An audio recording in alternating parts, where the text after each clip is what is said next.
Hi, Alan Stratton from As Wood Turns. In a recent club wood exchange, I received this piece of box elder burl. I decided to turn it very quickly and see what comes of it. And it turns out that it is quite pretty. It has a lot of nice burl figure here in it, but the box elder is actually a fairly plain wood, and so I was afraid that the burl figure wouldn't quite show up very well against that plain background.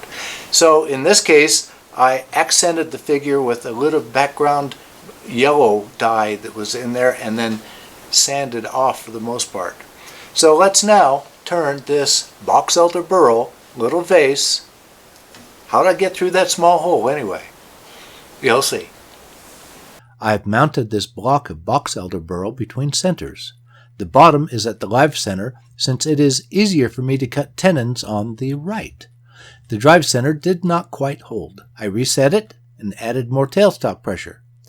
It did not hold again on the rounded burl surface. This time I took a moment at the drill press to drill a flat into the burl surface. Now that it is solid, I can go at it much harder with my large bowl gouge. After rounding it off, I'm cutting a tenon. I like finishing my tenon with my skew. Perfect angles.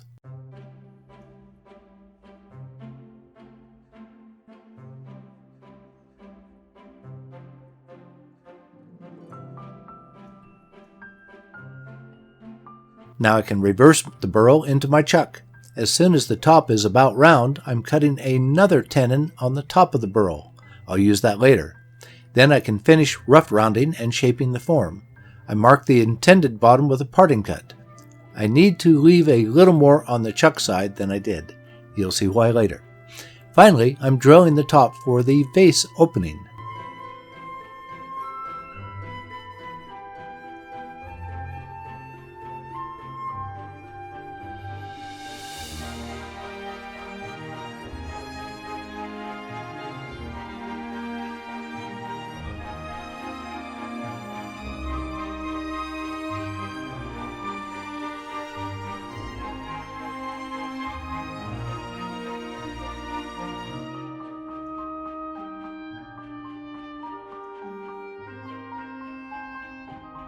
With that part done, I can finish parting off the vase. Next, I've mounted the vase with the top to the left in the chuck. I'm using a Forstner bit. Next, I'm setting up my deep hollowing rig. I've purchased a new USB borescope that plugs into my phone. It was complicated to bring a computer out to the shop. The screen is much smaller than the computer screen, but I think it will be enough, although I may explore magnifying it. I only need to tape a piece of transparent plastic over my phone. I've also made a stand for my phone that is clamped to the lathe bed. I've also traced the outline of my tool on the plastic. Now, as I move the tool, I can see the position of the tool relative to the wood. Now I can work the tool and hollow out the vase. Meantime, I have to periodically stop and clean out the shavings. Sorry about the glare on my phone. No glare for me, however.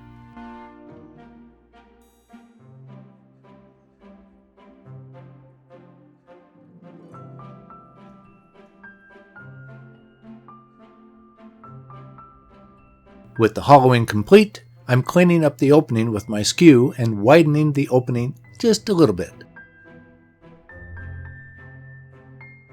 Next, I've remounted the wood that I parted off the bottom of the vase. I need to fit this wood to be a plug that fits into the bottom of the vase. Then glue the plug into the mortise.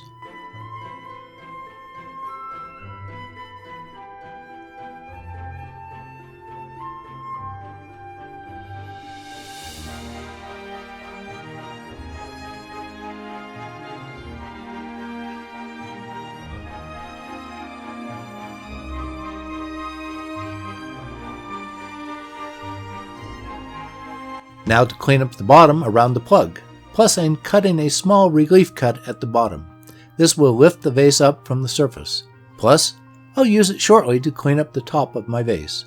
For now, I need to finish the bottom of the vase. Now to reverse the vase again, holding it at the bottom.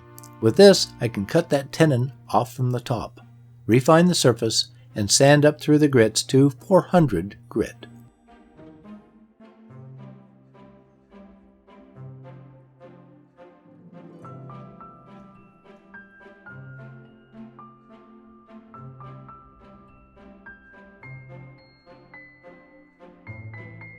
This wood has a lot of burl figure, but otherwise the wood is quite plain. I'm applying yellow alcohol-based dye to the vase. But then I sand it back, leaving only a trace of color before spraying it with rattle-can lacquer. In this case, the dye is only accenting some of the background, allowing the burl figure to pop out. The vase is pretty and very light from the hollowing. The bonus is that I had a large hole through which to hollow it instead of the tiny opening in the top. No one will figure out the plug in the bottom.